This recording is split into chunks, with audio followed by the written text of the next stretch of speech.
Hi guys, Ash here for the Gunners and Blues, and welcome to the latest edition of the podcast. And if you listen to it on Spotify or you're following on YouTube, you'll see there in the title, "Beaten Again, is there no end to this misery?" This is getting sick and tiring. I know there's more to life than football. I know there is. We all know that. But being Evertonians all our lives, we love our football. And Sean Dyche and them players, I'm putting most of it on Sean Dyche because he's just a dinosaur.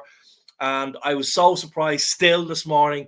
Get home from work, switch on the TV, and what do I find? There's nothing going on about Sean Dyche. He is happy in his tower because Mashiri's not going to do anything about him, because if he gets rid of him now, he has to pay all the different sorts of money to him. He'll run it down till he's out of contract, and Sean Dyche will just easily walk away. And God knows what position we are going to be in by the end of it. And I know, well, whether there's any truth in it or not, I know we seem to know that Mikalenko went off in the last game with an illness, and an illness has seemed to have gone through the camp, and we lost 3 or 4 players. So Tarkowski wasn't there last night, Dominic Calvert-Lewin wasn't there last night, a few other players were missing. And when you looked at the starting lineup and you see Dwight McNeil is starting at left back, and then you see a couple of youngsters in there. Great to see Roman Dixon in there, because out of the youngsters that we've seen so far, with the exception of Tim Irabunum, he is the only one, I suppose, that deserves to keep a starting role in that lineup, even though you have the likes of Patterson coming back. But I don't think even Patterson was in the bench last night. We had 4 kids on the bench last night and 2 goalkeepers, and that says it all. The match was absolutely rubbish, and I can't think of his first name. Something Ross is his name, that does the announcements at Goodison Park. You could hear his voice boom around the ground anytime he was needed. Why? Because Silent Park was back again. There was no singing. There was no shouting. I know nothing to shout about, but if we are not going, as fans, are not going to get behind the team, then the team is not going to give a flying monkeys about it either. End of. But that was, of all the times I've watched on TV, that was the worst atmosphere I have heard at Goodison Park. Now, a few of our members were over there last night. They might be able to put a note in the comments or let me know on our WhatsApp page what the actual atmosphere was actually there last night. As soon as the game was over, very soon after that, obviously you went to YouTube, all the different creation content writers came on, and one of them in particular, he was right outside Goodison Park, and he even said exactly the same thing as I'm saying now, that how bad the atmosphere was. And then, not that we have much love for Ashley Young at the moment, but when he was subbed on with Beto going off the booze, okay, of course it was going to hit him. You know, whether you believe it, he's saying that. Sean Dyche thinks it was booing Ashley Young coming on. It wasn't. It was booing you, Sean Dyche. You're booing you, because you're the one that made the decision to take off the only main striker that we had in the squad for that game. I know you changed and put Ndiaye up front, and to be fair, Ndiaye didn't offer too much when he went into that more central position. He was better when he was out on left. And you made that choice, and you were the one who was being booed by the fans, not Ashley Young. Now, the difference is, obviously, unfortunately for Ashley Young, he was the one that messes up the penalty after both teams score all the penalties. And once you could write a script on it, once you saw him walking up to the penalty spot with the ball, you may as well just packed up all your stuff and just left Goodison. As far as I know, I think even the chap from Follow Everton, he actually left the ground before the penalties started, because he just said it's in the script, it's going to happen. And going on a slightly positive note with a negative twist, you looked at Lindstrom, who got a start last night. He did okay, got himself into great positions, but he had 2 fantastic chances to put the ball in the back of the net. Or I think it was the second one, he should have squared it for Beto, and he didn't. He decided to take them on himself, and he fluffed both of them, proving that something is not right at Finch Farm, that they are not doing the strategic drills, the tactical drills to win a damn game of football. We've seen Dominic Calvert-Lewin the last game go one-on-one, fluffs it up. Now we've seen Lindstrom on 2 occasions go one-on-one, and he fluffs it up. There was even towards in the second half where he twisted and turned in the box, and there was other players screaming at him to pass the ball. But obviously, maybe in his mindset, he was trying to create something for himself and to make amends for the 2 misses.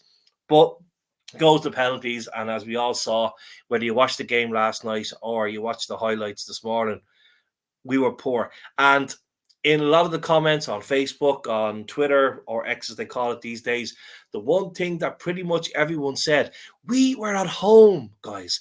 We were at the home team. Now, we know we're poor. Southampton were poor. Southampton didn't have their full strength team either. But we were the home side, and we had... Now, listen to this very, very carefully. For the whole game, 24.8%. We were the damn home side.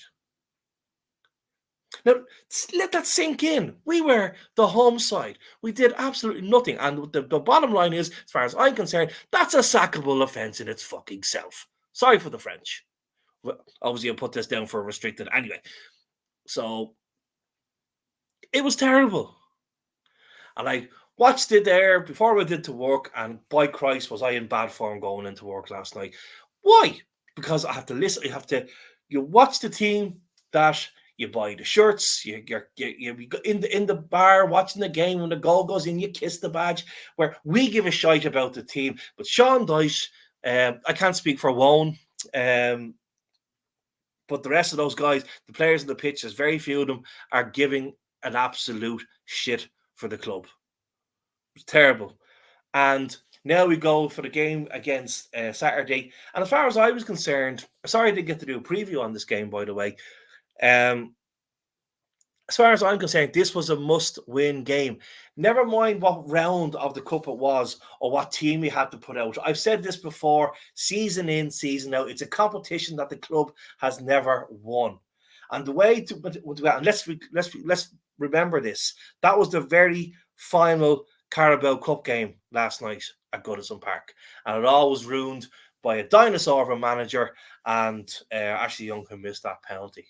It would have been nice to keep the run going for another while and try and do something in this competition. Because let's be fair, we'll get screwed in the FA Cup along the way. We'll get a very, very strong away side, and boom, we're out of that. So we'll probably get Man City, or you get your United, your Chelsea in the 4th or 5th round, and that's us gone out of that. And obviously, we're not going to be part of the league setup. So this cup every year for me as a fan, because we're strived of that trophy. Like, I was obviously still around in '95, and I could barely remember when Paul Ryder gets that goal. And I was sliding on my knees, and I got carpet. I was wearing shorts. I was wearing shorts, and I got carpet board on my knees when I was sliding after we won it. And that's the only thing that I can remember really as a fan. Really getting really into football, and that was back in 1995. And a lot of us fans are, as to this day, we have part of the Goodison Blues. We have fans in Australia. There's people that have been over from Brazil. We have people from all different countries, and they are young enough that they never have seen Everton Football Club lift a trophy.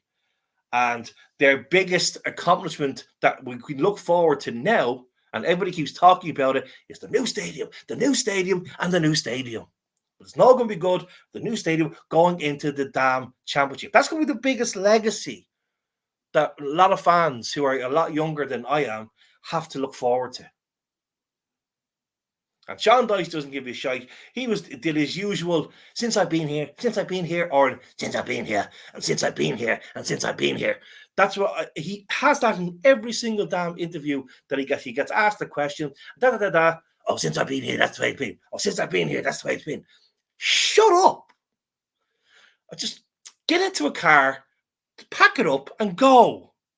I don't care. At this point in time, guys, I am sorry. I do not care who comes in to take charge of this club.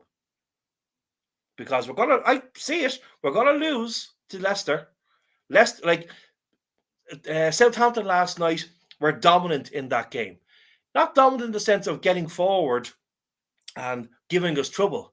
But the other side of it is the goal that they scored is the same damn goal we are conceding game in, game out.